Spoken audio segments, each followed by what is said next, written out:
नमस्कार। आज तारीख है जुलाई 31, 2025। सुन लो यूपीएससी के आज के सत्र में आपका स्वागत है। आज हम उन खबरों का विश्लेषण करेंगे जो यूपीएससी परीक्षा के लिहाज से बहुत महत्वपूर्ण है। आज की दुनिया तेजी से बदल रही है और इन बदलावों को समझना जरूरी है। बिल्कुल।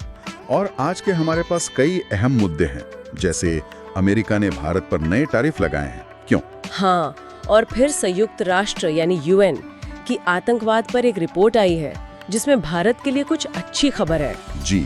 और फिर अर्थव्यवस्था में बैंकिंग लॉज अमेंडमेंट एक्ट लागू हो रहा है, उसके क्या मायने हैं? और एक और बड़ा मुद्दा है सूचना का अधिकार मतलब आरटीआई और निजता मतलब प्राइवेसी के बीच का टकराव, खासकर नए डीपीपीटी एक्ट के आने के बाद। हाँ, ये बहुत ही पेचीदा मसला है। और अंत में विज्ञान के क्षेत्र में भी एक बड़ी उपलब्धि है, निसार सैटेलाइट का लॉन्च। तो आज का हमारा मकसद है इन सभी जटिल घटनाओं की गहराई में जाना, उन्हें परत दर परत समझना, ताकि यूपीएससी एस्पिरेंट्स को एक क्लियर पिक्चर मिल सके।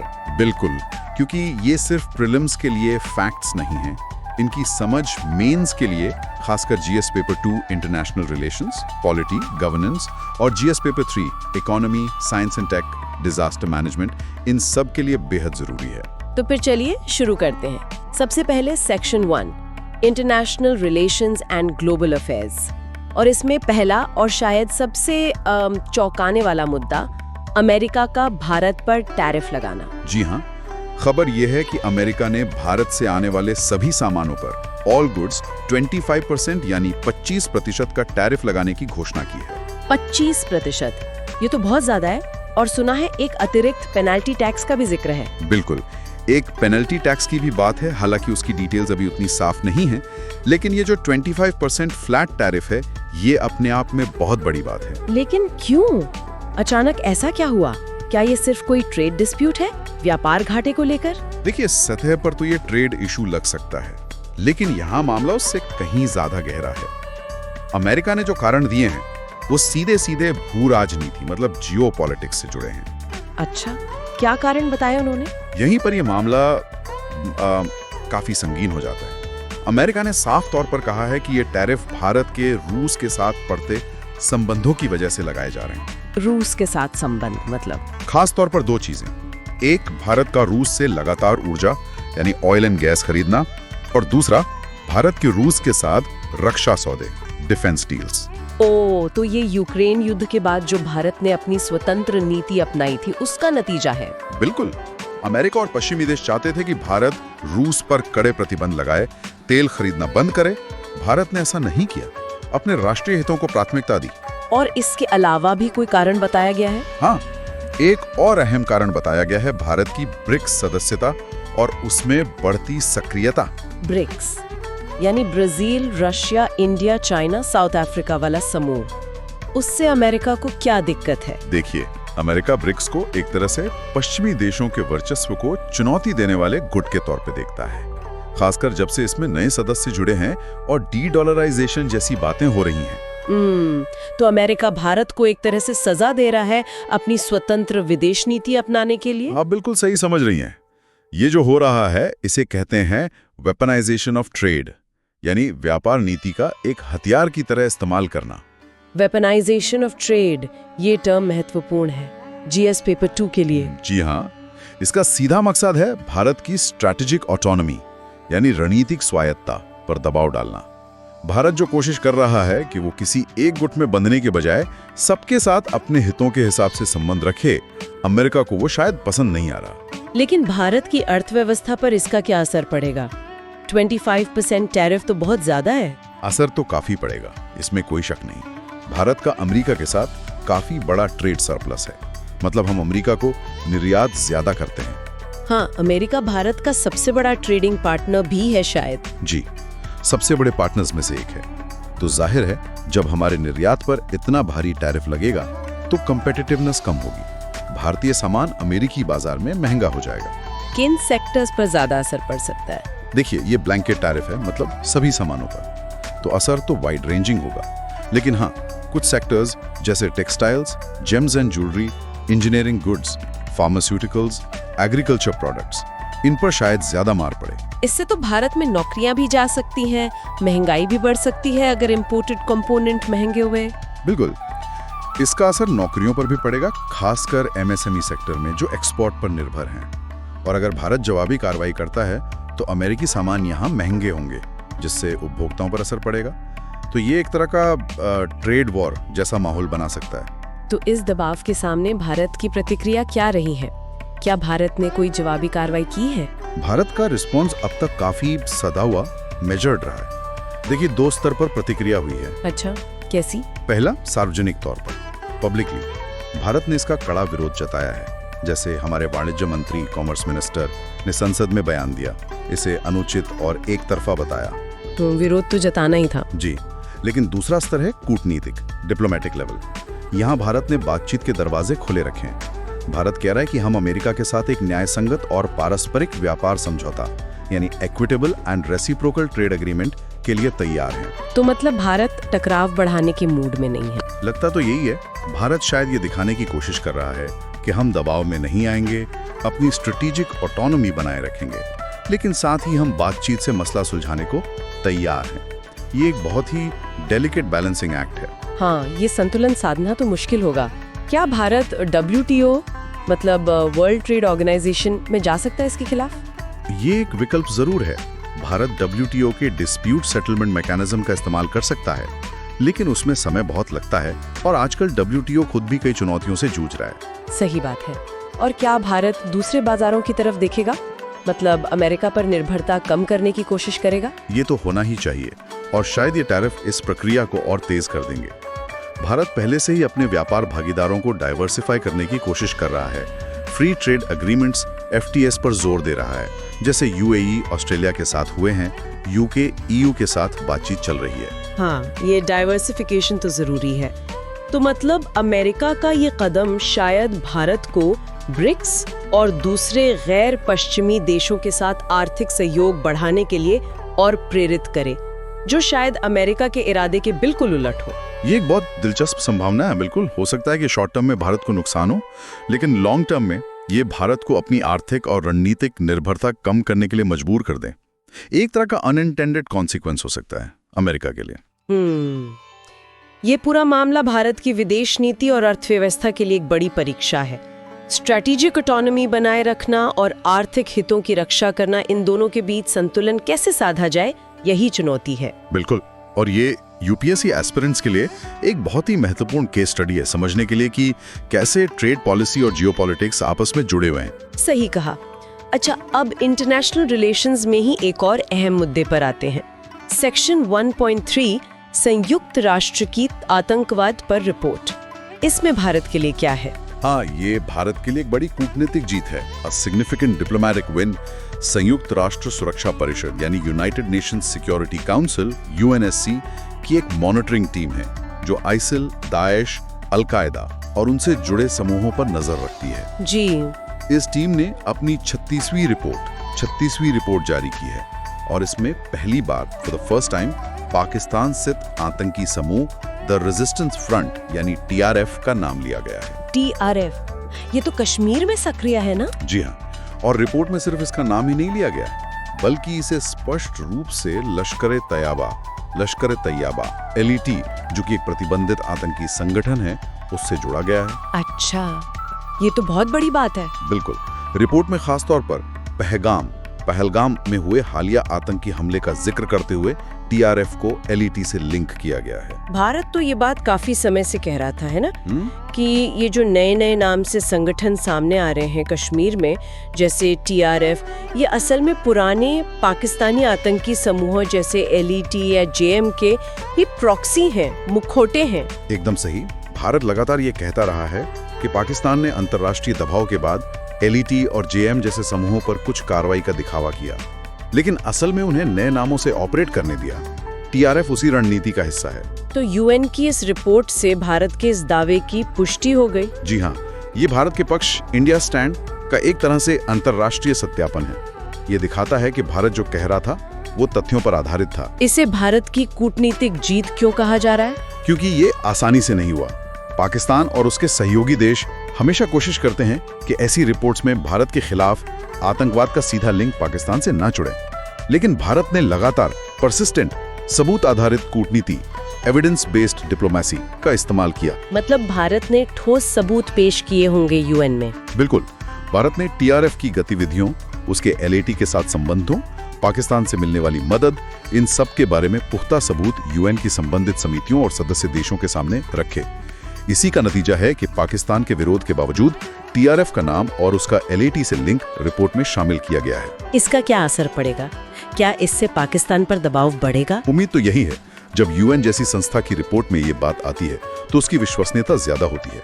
इससे पाकिस्तान पर अंतर्राष्ट्रीय दबाव बढ़ेगा कि वो अपनी जमीन से ऑपरेट कर रहे आतंकी समूहों पर लगाम लगाए, खासकर टीआरएफ जैसे प्रॉक्सी संगठनों पर। और क्या इसका असर फैटेफ जैसी संस्थाओं पर भी पड़ सकता है? Financial action task force? हाँ, बिल्कुल पड़ सकता है। फैटेफ मनी लॉन्ड्रिंग और टेरर फाइनेंसिंग पर नजर रखती है। पाकिस्तान कुछ समय पहले ही फैटेफ की ग्रे लिस्ट से बाहर आया है। अगर ये साबित होता है कि वो अब भी प्रॉक्सी समूहों के जरिए आतंकवाद को सपोर्ट कर रहा है तो उस पर फिर से स्क्रूटिनी बढ़ सकती है। तो ये भारत के काउंटर टेररिज्म एफर्ट्स के लिए एक बूस्टर डोज जैसा है, कह सकते हैं। ये दिखाता है कि भारत की जो कूटनीतिक रणनीति है, सबूत इकट्ठा करना, उसे सही मंच पर पेश करना और लगातार फॉलोअप करना, वो काम कर रही है। ये एक लॉन्ग टर्म प्रोसेस है, लेकिन इसके नतीजे मिलते हैं। ये समझना जरूरी है कि डिप्लोमेसी कैसे काम करती है, खासकर मल्टीलैटरल फोरम्स जैसे यूएन में। ये जीएस पेपर 2 के लिए अहम है। जी, और ये भी दिखाता है कि आतंकवाद का मुद्दा कितना जटिल है, जिसमें प्रॉक्सी ग्रुप्स, स्टेट स्पॉन्सरशिप जैसे पहलू शामिल है। अच्छा, आईआर सेक्शन में आगे बढ़ने से पहले क्या हम संक्षेप में भारत के स्ट्रेटेजिक आउटरीच पर भी बात कर सकते हैं, जैसे फिलीपींस और यूएई के साथ संबंधों पर? ये सेक्शन 1.2 में मेंशन है। हाँ बिल्कुल। देखिए, अमेरिका वाले मामले से और भी रिलेवेंट हो जाता है।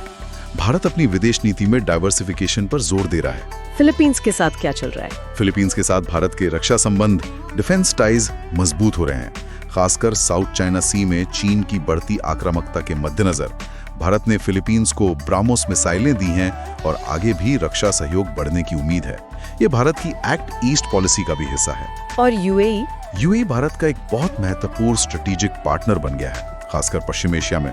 हमने comprehensive economic partnership agreement CEPA sign किया है। इन्वेस्टमेंट, एनर्जी सिक्योरिटी और अब तो I2U2 India, Israel, UAE, USA जैसे मंचों पर भी सहयोग बढ़ रहा है। तो ये दिखाता है कि भारत सिर्फ बड़ी शक्तियों पर ही फोकस नहीं कर रहा, बल्कि मिडिल पावर्स और रीजनल पार्टनर्स के साथ भी रिश्ते गहरे कर रहा है। बिल्कुल, यही तो मल्टी अलाइनमेंट है।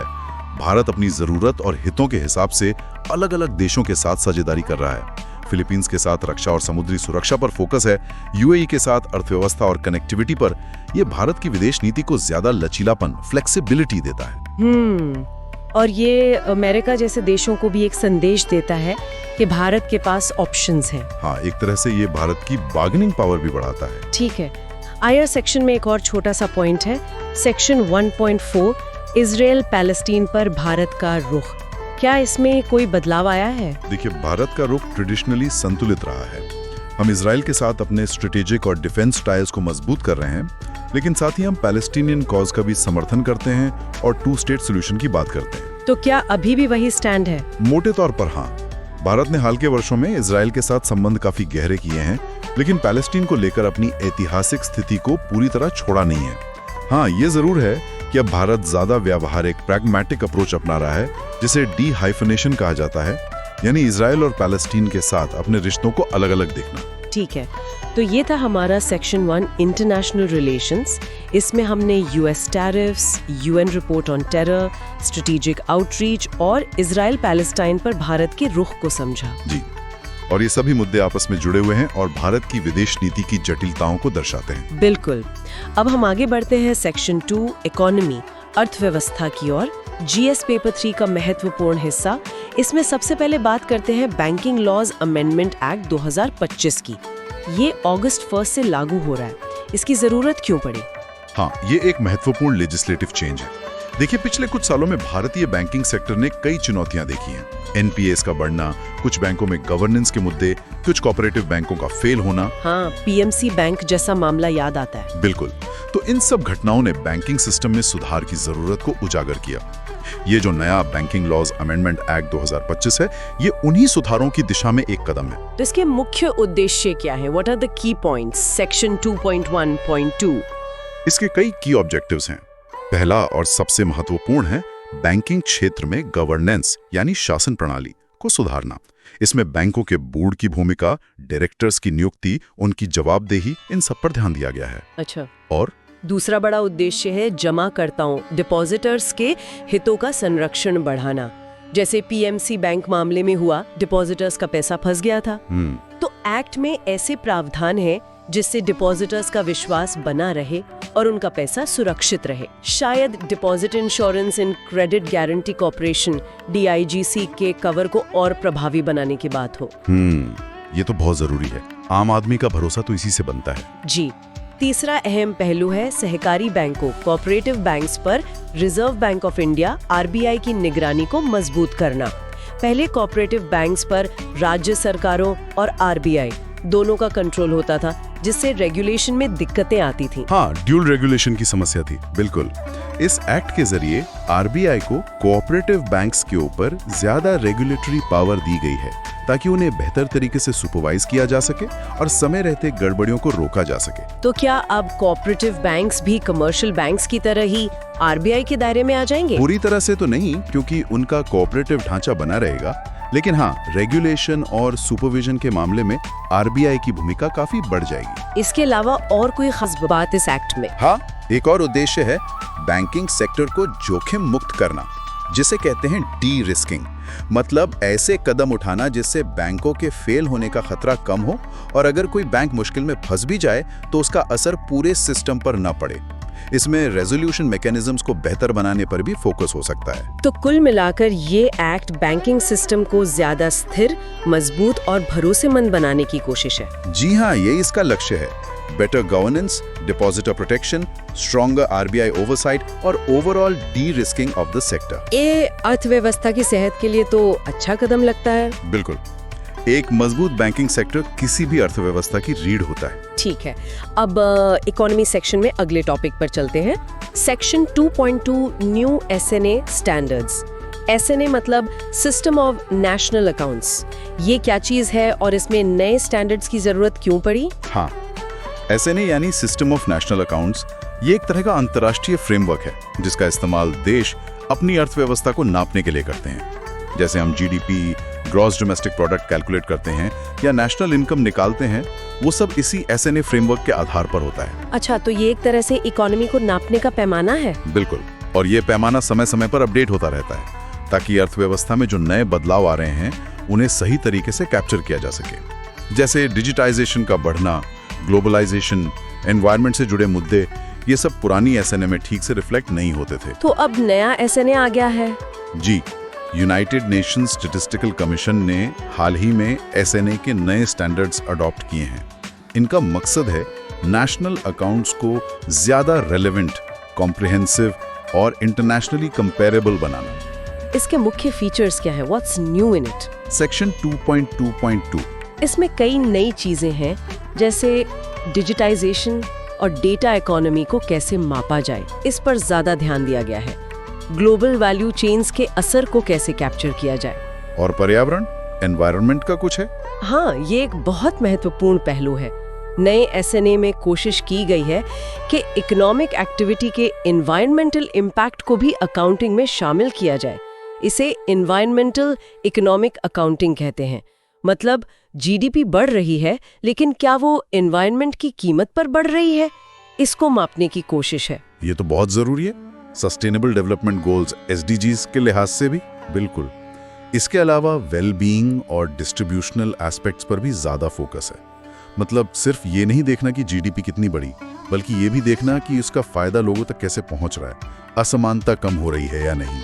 तो ये सिर्फ इकोनॉमिक मेजरमेंट नहीं, बल्कि सोसाइटल प्रोग्रेस को मापने की कोशिश है। हाँ, एक हद तक कह सकते हैं। ये GDP से आगे जाकर GDP प्लस या बियॉन्ड GDP के कॉन्सेप्ट की तरफ एक कदम है। भारत का इसमें क्या रोल रहा? सेक्शन 2.2.3। क्या भारत ने इन नए स्टैंडर्ड्स को बनाने में योगदान दिया? जी हाँ, भारत ने इसमें सक्रिय भूमिका निभाई है। भारत के नेशनल स्टैटिस्टिकल ऑफिस NSO के प्रतिनिधि UN की उन कमेटियों में शामिल रहे हैं जिन्होंने इन नए स्टैंडर्ड्स को डेवलप किया है। भारत ने अपने अनुभव और जरूरतें भी सामने रखी। तो अब भारत को भी अपने नेशनल अकाउंट्स को इन नए SNA स्टैंडर्ड्स के हिसाब से अपडेट करना होगा। हाँ बिल्कुल, सभी सदस्य देशों से उम्मीद की जाती है कि वो धीरे धीरे इन नए मानकों को अपनाएंगे। इसमें समय लगेगा क्योंकि इसके लिए डेटा कलेक्शन सिस्टम और मेथोडोलॉजी में बदलाव करने होंगे। भारत शायद अपनी जीडीपी सीरीज का अगला बेस ईयर रिवीजन इन नए मानकों के आधार पर करे। तो ये एक टेक्निकल लेकिन महत्वपूर्ण बदलाव है जिसका असर हमें आने वाले सालों में जीडीपी के आंकड़ों और आर्थिक विश्लेषण में दिखेगा। जी, ये इकोनॉमिक पॉलिसी मेकिंग के लिए भी जरूरी है क्योंकि बेहतर आंकड़े बेहतर नीतियां बनाने में मदद करते हैं। ठीक है, इकोनॉमिक सेक्शन में अब आगे बढ़ते हैं। Section 2.3 financial oversight. इसमें दो चीजों का जिक्र है, आईटी प्रोब और सक्षम निवेशक। ये क्या है? हाँ, ये दो अलग अलग पहले हैं जो वित्तीय प्रणाली में पारदर्शिता और निवेशकों की सुरक्षा से जुड़ी हैं। पहला है आईटी प्रोब। ये शायद इनकम टैक्स डिपार्टमेंट द्वारा की जा रही किसी बड़ी जांच या मुहिम का जिक्र है जो टैक्स चोरी या अवैध लेन देन को रोकने पर केंद्रित हो सकती है। क्या इसकी कोई खास डिटेल है? आउटलाइन में ज्यादा डिटेल नहीं है, लेकिन आमतौर पर ऐसी जांचें शेल कंपनियों, हवाला कारोबार या बेनामी संपत्ति के खिलाफ होती हैं। इनका मकसद होता है फाइनेंशियल सिस्टम को साफ सुथरा रखना और सरकार के राजस्व को बचाना। ठीक है, और दूसरा सक्षम निवेशक, ये क्या है?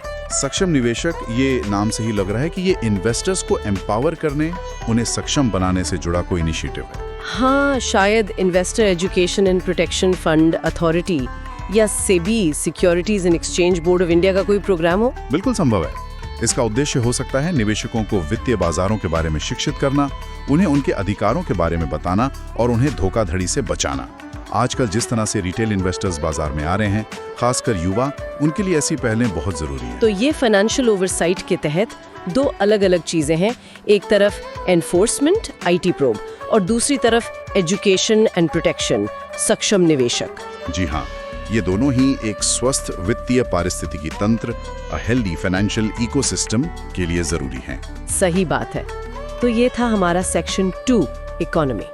हमने banking laws amendment act, new SNA standards और फाइनेंशियल ओवरसाइट इनिशिएटिव्स पर बात की। जी, अब हम चलते हैं अपने अगले सेक्शन पर, सेक्शन 3 पॉलिटी एंड गवर्नेंस, राज्य व्यवस्था और शासन। ये जीएस पेपर 2 का कोर एरिया है। इसमें पहला टॉपिक है reforms, police and legal aid, section 3.1। हाँ, ये बहुत ही महत्वपूर्ण और हमेशा चर्चा में रहने वाले मुद्दे हैं, पुलिस रिफॉर्म्स और लीगल एड। पुलिस रिफॉर्म्स की बात तो बहुत सालों से हो रही है। प्रकाश सिंह केस में सुप्रीम कोर्ट के निर्देश भी आए थे। अभी क्या नया है इसमें? Section 3.1.1 police fixes. देखिए, पुलिस सुधार एक कंटिन्यूअस प्रोसेस है। अभी भी कई चुनौतियां हैं। पुलिस बल पर काम का बोझ, राजनीतिक हस्तक्षेप, इंफ्रास्ट्रक्चर की कमी, अकाउंटेबिलिटी की कमी, जांच में आधुनिक तकनीकों का कम इस्तेमाल। ये समस्याएं तो हैं। क्या हाल में कोई नए कदम उठाए गए हैं या कोई नई कमेटी रिपोर्ट आई है? हो सकता है कि हाल में गृह मंत्रालय या किसी राज्य सरकार ने कुछ नई गाइडलाइंस जारी की हों या किसी पार्लियामेंट्री कमेटी ने अपनी रिपोर्ट दी हो। आउटलाइन में स्पेसिफिक डिटेल्स नहीं हैं, लेकिन फोकस शायद इन्हीं मुद्दों पर होगा। पुलिस को ज्यादा एफिशिएंट, अकाउंटेबल और पीपल फ्रेंडली कैसे बनाया जाए। और टेक्नोलॉजी का रोल, जैसे CCTNS, crime and criminal tracking network and systems वगैरह। बिल्कुल, टेक्नोलॉजी का इस्तेमाल बढ़ाना, फॉरेंसिक क्षमताओं को मजबूत करना, साइबर क्राइम से निपटने की क्षमता बढ़ाना, ये सब पुलिस सुधारों का अहम हिस्सा है। ठीक है, अब आते हैं लीगल एड पर। सेक्शन 3.1.2 लीगल एड गैप्स, कानूनी सहायता। संविधान में भी इसका प्रावधान है, आर्टिकल 39A में।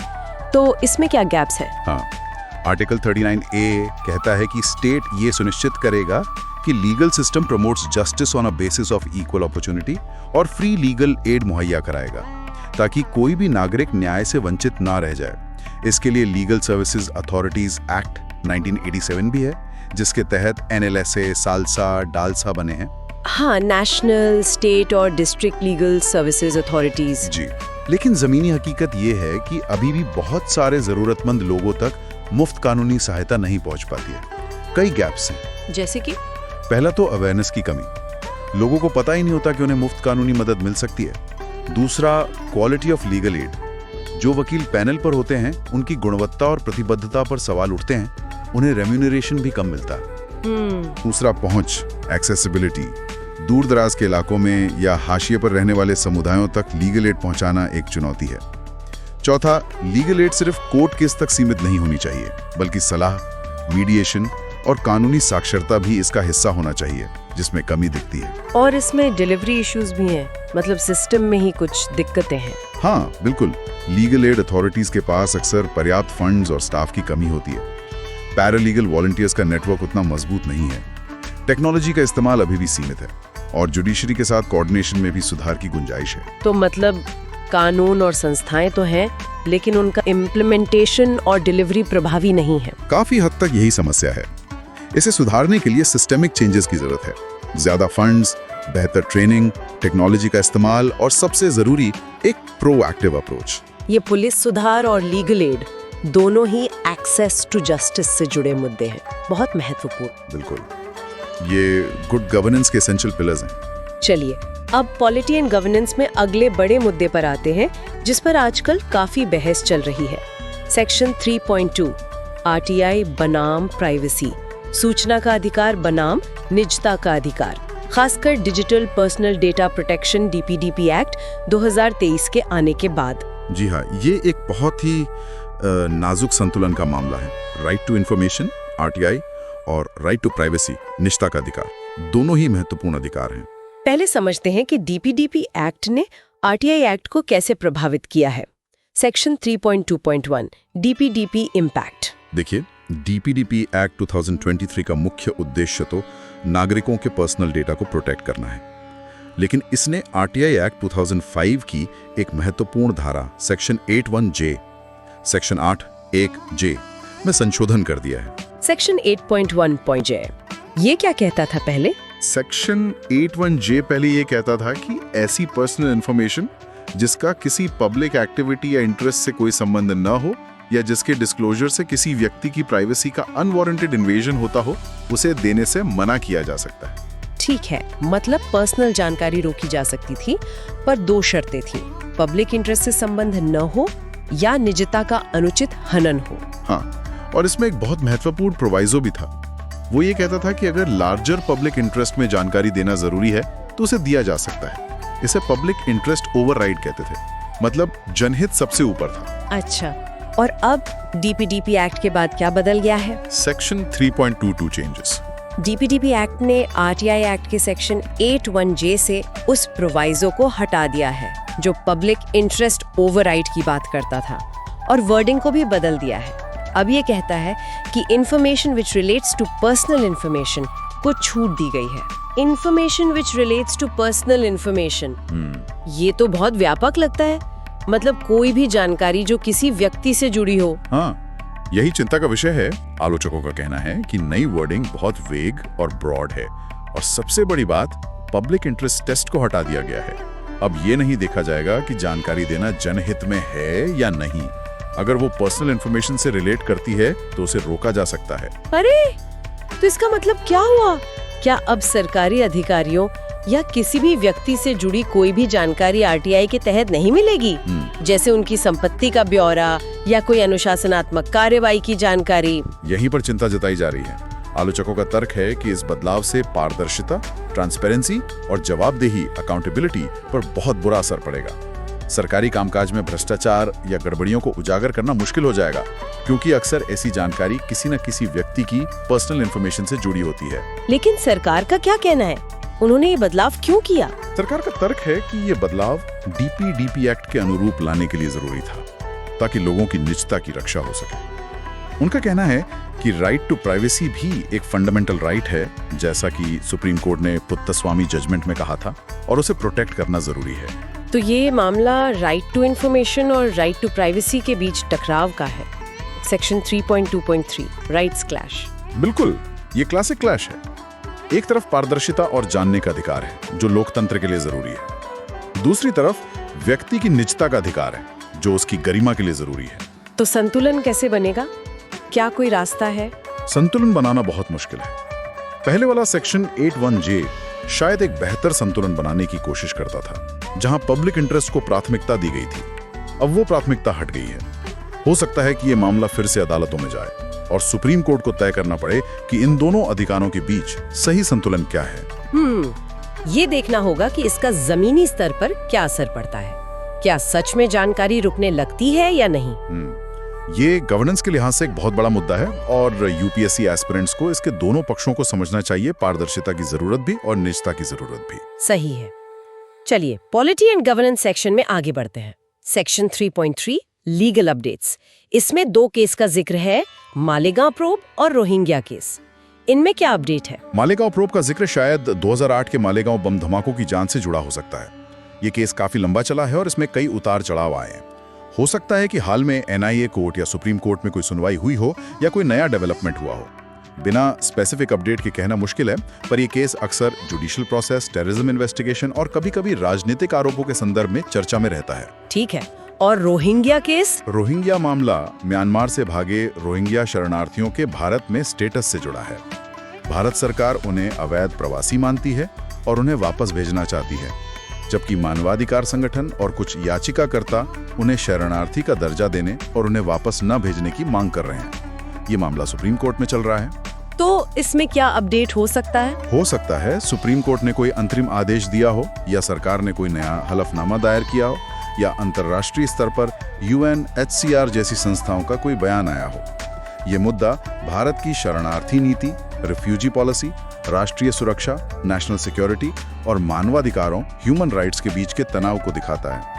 भारत रिफ्यूजी कन्वेंशन 1951 का सिग्नेचरी नहीं है, ये भी ध्यान रखना जरूरी है। हाँ, ये दोनों ही केस लीगल और पॉलिटिकल डायमेंशंस वाले हैं। जी। अब पॉलिटी एंड गवर्नेंस सेक्शन का आखिरी टॉपिक, सेक्शन 3.4 फेडरलिज्म, संघवाद। इसमें 2 मुद्दे हैं, मणिपुर रूल और EWS रोलबैक। मणिपुर रूल का जिक्र शायद मणिपुर में पिछले साल हुई हिंसा और उसके बाद वहां की कानून व्यवस्था की स्थिति से जुड़ा है। रूल शब्द से अंदाजा लगता है कि क्या वहां राष्ट्रपति शासन, प्रेसिडेंट्स रूल आर्टिकल 356 लगाने की बात हो रही है, या armed forces special powers act AFSPA के इस्तेमाल, या केंद्र और राज्य सरकार के बीच समन्वय को लेकर कोई मुद्दा है। हाँ, मणिपुर की स्थिति काफी चिंताजनक रही है। फेडरलिज्म के लिहाज से ये कैसे जुड़ता है? ये सेंटर स्टेट रिलेशंस, खासकर लॉ एंड ऑर्डर के मामले में का एक अहम उदाहरण है। राज्य सरकार की भूमिका, राज्यपाल की भूमिका और केंद्र सरकार का हस्तक्षेप, ये सब फेडरल प्रिंसिपल्स के तहत आते हैं। आर्टिकल 355 भी महत्वपूर्ण है, जो कहता है कि केंद्र का कर्तव्य है कि वो राज्यों को बाहरी आक्रमण और आंतरिक अशांति से बचाए। ठीक है। और दूसरा मुद्दा EWS रोलबैक। EWS मतलब इकोनॉमिकली वीकर सेक्शंस कोटा, उसे रोल बैक करने की बात क्यों? ये शायद किसी राज्य सरकार के फैसले का जिक्र हो सकता है। केंद्र सरकार ने 103वें संविधान संशोधन के जरिए 10% EWS कोटा लागू किया था। कुछ राज्य सरकारों ने इसे अपने यहाँ लागू किया है, कुछ ने नहीं किया, या कुछ अपने तरीके से लागू कर रहे हैं। तो क्या कोई राज्य इसे वापस ले रहा है? हो सकता है, या शायद EWS कोटा के क्राइटेरिया, पात्रता या उसके इम्प्लीमेंटेशन को लेकर कोई विवाद हो जिसे रोल बैक कहा जा रहा हो। ये मुद्दा आरक्षण नीति, सामाजिक न्याय और केंद्र राज्य के बीच विधायी शक्तियों, लेजिस्लेटिव पावर्स के विभाजन से जुड़ा है। सुप्रीम कोर्ट ने EWS कोटा को वैध ठहराया है, लेकिन इसके इम्प्लीमेंटेशन को लेकर राज्यों के स्तर पर मुद्दे उठ सकते हैं। तो ये दोनों मुद्दे, मणिपुर और EWS, दिखाते हैं कि भारत में संघवाद कितना डायनामिक और कंटेस्टेड रहता है। बिल्कुल। फेडरलिज्म सिर्फ संविधान की किताबों में नहीं है, ये रोजमर्रा की राजनीति और शासन में देखने को मिलता है। सही कहा। तो ये था हमारा सेक्शन 3 पॉलिटी एंड गवर्नेंस। हमने police reforms, legal aid, RTI versus privacy, legal updates और फेडरलिज्म के मुद्दों पर चर्चा की। जी। अब हम अपने अंतिम सेक्शन की ओर बढ़ते हैं, section 4 science and technology, environment, disaster management, विज्ञान और प्रौद्योगिकी, पर्यावरण, आपदा प्रबंधन। ये GS पेपर 3 और कुछ हद तक GS पेपर 1 भूगोल से जुड़ा है। इसमें सबसे पहले और सबसे एक्साइटिंग खबर, निसार मिशन का सफल लॉन्च, सेक्शन 4.1। हाँ, ये वाकई एक बहुत बड़ी उपलब्धि है। निसार यानी NASA ISRO synthetic aperture radar satellite, इसे इसरो ने नासा के साथ मिलकर सफलतापूर्वक लॉन्च कर दिया है। ये भारत और अमेरिका के बीच स्पेस कोऑपरेशन का एक बड़ा उदाहरण है। बिल्कुल, और ये सिर्फ सहयोग नहीं बल्कि बराबरी की साझेदारी है। ये पृथ्वी अवलोकन, अर्थ ऑब्जर्वेशन के लिए भेजा गया अब तक का सबसे महंगा सैटेलाइट मिशन है। Cost is around $1.5 billion. बाप रे, इतना महंगा? ऐसा क्या खास है इसमें? Section 4.12 goals. इसकी खासियत है इसका रडार सिस्टम। इसमें पहली बार एल बैंड और S band radar, L band और एस बैंड रडार का एक साथ इस्तेमाल किया जा रहा है। नासा ने एल बैंड रडार बनाया है और ISRO ने एस बैंड रडार। स्पेसक्राफ्ट बस और लॉन्च व्हीकल GSLV दिया है। एल बैंड और एस बैंड, ये क्या होते हैं और एक साथ क्यों? ये रडार की अलग अलग फ्रीक्वेंसी बैंड्स हैं। एल बैंड बादलों को भेदकर जमीन की सतह को देख सकता है और जमीन के अंदर कुछ सेंटीमीटर तक पेनिट्रेट भी कर सकता है। एस बैंड ज्यादा रेजोल्यूशन देता है और वनस्पति वेजिटेशन की स्टडी के लिए अच्छा है। इन दोनों को एक साथ इस्तेमाल करने से हमें पृथ्वी की सतह, बर्फ की चादरों, जंगलों और समुद्र के स्तर में होने वाले छोटे से छोटे बदलावों की भी अभूतपूर्व जानकारी मिलेगी। Unprecedented detail. तो इसके मुख्य उद्देश्य क्या है? What are its goals? इसके कई महत्वपूर्ण लक्ष्य हैं। पहला, जलवायु परिवर्तन, क्लाइमेट चेंज की निगरानी करना, जैसे ग्लेशियर कैसे पिघल रहे हैं, समुद्र का स्तर कैसे बढ़ रहा है, कार्बन स्टॉक में क्या बदलाव आ रहा है। अच्छा, और दूसरा, प्राकृतिक आपदाओं, नेचुरल डिजास्टर्स की पूर्व चेतावनी देना और उनके प्रभाव को समझना, जैसे भूकंप, अर्थक्वेक्स, ज्वालामुखी विस्फोट, वोल्केनिक इरप्शंस, भूस्खलन, लैंडस्लाइड्स और बाढ़, फ्लड्स। NISR हर 12 दिन में पूरी पृथ्वी का चक्कर लगाएगा, तो हमें बदलावों का बहुत जल्दी पता चलेगा। ये तो डिजास्टर मैनेजमेंट के लिए बहुत उपयोगी होगा। बिल्कुल।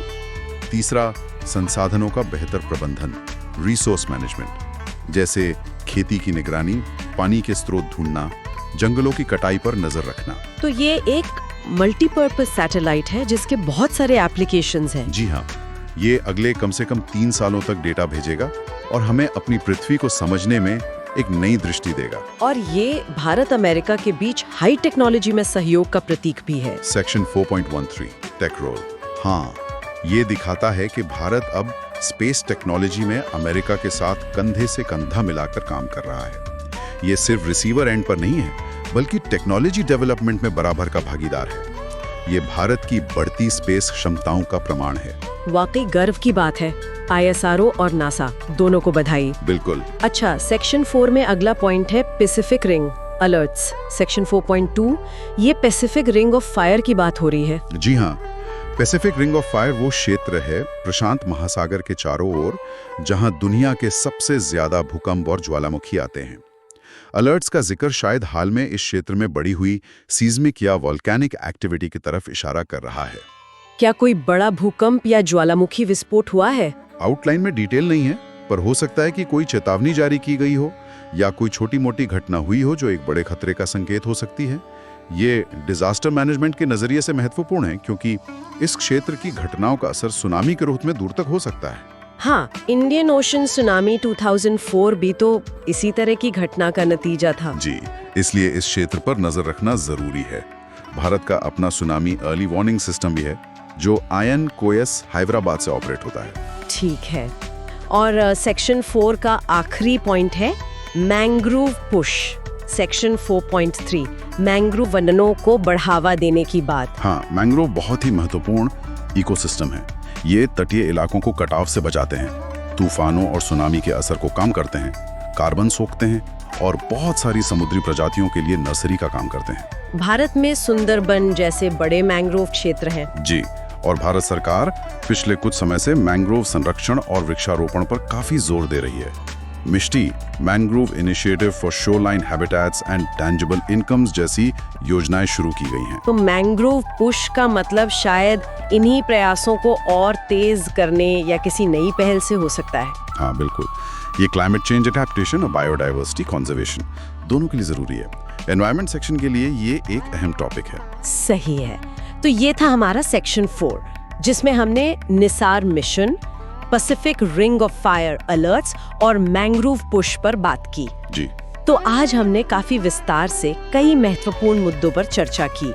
सेक्शन 1 में हमने देखा कि कैसे अमेरिका के टैरिफ भारत की स्ट्रेटेजिक ऑटोनॉमी की परीक्षा ले रहे हैं और कैसे व्यापार नीति अब जियोपॉलिटिक्स का हथियार बन गई है। हाँ, और हमने देखा कि कैसे UN में TRF को लिट्टी से जोड़ने वाली रिपोर्ट भारत के लिए एक कूटनीतिक जीत है जो लगातार साक्ष्य आधारित कूटनीति का नतीजा है। सेक्शन 2 में हमने बैंकिंग लॉज अमेंडमेंट एक्ट के बारे में जाना, जिसका मकसद गवर्नेंस सुधारना, जमाकर्ताओं की रक्षा करना और आरबीआई की निगरानी बढ़ाना है। और हमने न्यू एसएनएस स्टैंडर्ड्स की बात की, जो अर्थव्यवस्था को मापने के तरीके को बदलेंगे, जिसमें पर्यावरण और वेलबींग जैसे पहलुओं को शामिल करने की कोशिश है।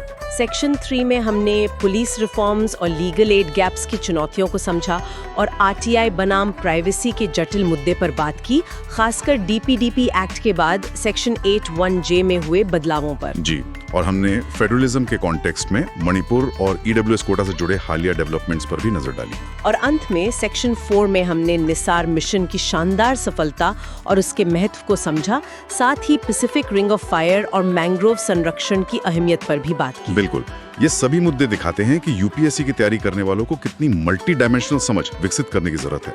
कैसे international events, domestic policies, governance issues और साइंटिफिक एडवांसमेंट सब आपस में जुड़े हुए हैं। एकदम सही कहा, ये सब इंटरकनेक्टेड है। तो आज के इस विश्लेषण को समाप्त करने से पहले श्रोताओं के लिए एक विचारणीय प्रश्न, अ प्रोवोकेटिव थॉट छोड़ जाते हैं। जरूर। की तरह इस्तेमाल किया जाए, जैसा कि हम अमेरिका के टैरिफ वाले मामले में देख रहे हैं, तो भारत जैसी एक बहुसंरेखित मल्टी अलाइंड विदेश नीति अपनाने वाले देश के लिए इसके गहरे मायने क्या हैं? भारत को किन चुनौतियों का सामना करना पड़ सकता है और वो इनसे कैसे निपट सकता है? इस पर जरूर सोचिएगा। बहुत अच्छा सवाल है, इस पर मंथन करना जरूरी है। तो आज के विश्लेषण में इतना ही। उम्मीद है ये चर्चा आपके लिए उपयोगी रही होगी। हाँ, कोशिश यही थी कि हम हर पहलू को विस्तार से कवर करें। अगर आपको हमारा ये प्रयास पसंद आया तो कृपया सुन लो यूपीएससी यूट्यूब चैनल को लाइक करें, शेयर करें और सब्सक्राइब करना ना भूलें। आपके कमेंट्स हमारे लिए बहुत महत्वपूर्ण हैं। जरूर बताएं कि आपको ये चर्चा कैसी लगी और आप किन और विषयों पर विश्लेषण सुनना चाहेंगे। और अगर आप हमारे काम को समर्थन करना चाहते हैं तो आप सुपर थैंक्स का उपयोग भी कर सकते हैं। आपका सहयोग हमें इस चैनल को लंबे समय तक चलाने में मदद करेगा। सुनते रहिए सुन लो यूपीएससी। धन्यवाद।